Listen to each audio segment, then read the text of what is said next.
Assalamualaikum warahmatullahi wabarakatuh. Saya Siti Homsatun, NIM 19104010035. Di sini saya akan menjelaskan tentang tindak pidana korupsi menurut fikih jinayat. Untuk yang pertama, pengertian korupsi. Secara etimologi, korupsi berasal dari bahasa Latin corruption atau corruptus yang berarti kebusukan, kemudian keburukan, kebejatan, ketidakjujuran, dan lain sebagainya. Korupsi merupakan semua tindak buruk yang dilakukan seseorang guna memperkaya diri atau orang lain yang dapat merugikan keuangan instansi terkait. Sedangkan tindak pidana korupsi merupakan orang yang melawan hukum dengan melakukan perbuatan untuk memperkaya diri yang dapat merugikan keuangan instansi terkait. Yang selanjutnya saya akan menjelaskan tentang bentuk-bentuk korupsi. Yang saya ambil dalam makalah saya ada 3. Yang pertama hulul atau penggelapan, kemudian riswah atau suap, dan washi atau penipuan. Untuk yang pertama, hulul secara bahasa bermakna khianat atau dapat diartikan dengan pengkhianatan yang tersembunyi. Hulul itu perbuatan menggelapkan kas negara atau suatu instansi, atau menurut literatur sejarah Islam disebutkan mencuri harta rampasan perang atau menyembunyikan sebagian untuk dimiliki sebelum disampaikan ke tempat pembagian. Hulul dijelaskan dalam Quran surat Ali Imran ayat 161 yang bunyinya, dan tidak mungkin seorang nabi berkhianat dalam urusan harta rampasan perang. Barang siapa berkhianat, niscaya pada hari kiamat dia akan datang membawa apa yang dikhianatkan itu. Kemudian setiap orang akan diberi balasan yang sempurna sesuai dengan apa yang dilakukannya, dan mereka tidak dizolimi. Nah, dengan adanya ayat tersebut, Allah menegaskan bahwa siapapun yang berbuat penggelapan, maka ia akan membawa harta hasil penggelapannya itu di hari kiamat. Maka jelas hukum dari penggelapan itu haram. Kemudian yang kedua adalah riswah atau suap. Riswah memiliki arti memberikan sesuatu dengan adanya tujuan tertentu dari pemberi kepada penerima. Riswah bisa diartikan merupakan bagian dari tindak pidana korupsi yang berkaitan dengan suap menyuap dengan adanya tujuan atau maksud tertentu dari orang yang mempunyai kekuasaan atau wewenang.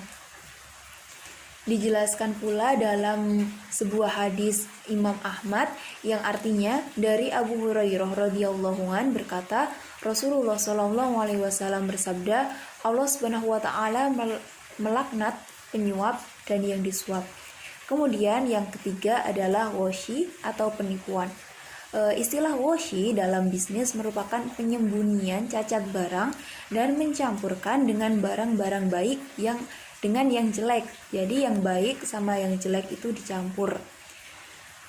Penipuan dalam Islam itu kan menggambarkan kemunafikan gitu loh.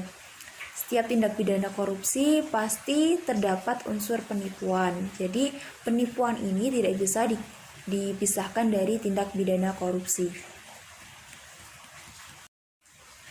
Kemudian saya akan menjelaskan tentang hukuman bagi koruptor menurut fikih jinayah.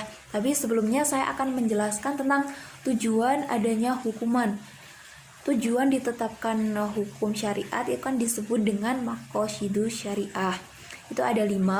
Yang pertama menjaga agama, kemudian menjaga jiwa, menjaga akal, menjaga keturunan, dan menjaga harta. Nah, dalam upaya menjaga kelima hal tersebut, maka diperlukan upaya untuk menindak para pelaku kejahatan. Yang kedua, saya akan menjelaskan tentang jenis hukuman. Jenis hukuman itu ada 3, kisos, hudud, dan ta'zir.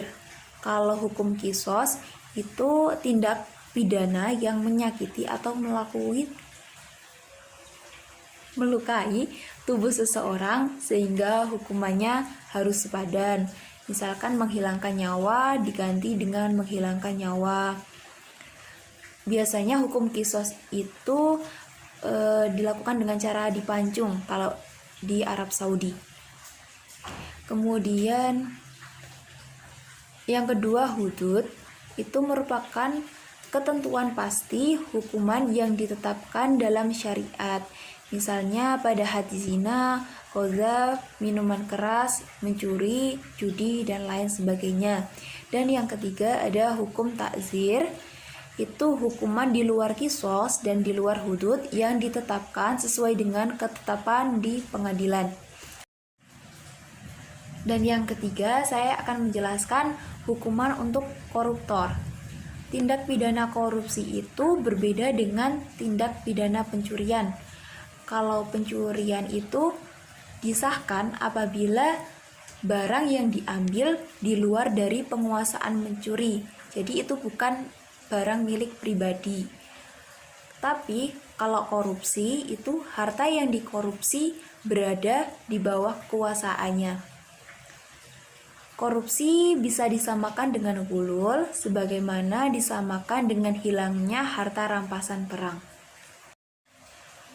Hukuman untuk para koruptor itu adalah hukum takzir, karena korupsi itu berbeda dengan pencurian yang dihukumi had potong tangan.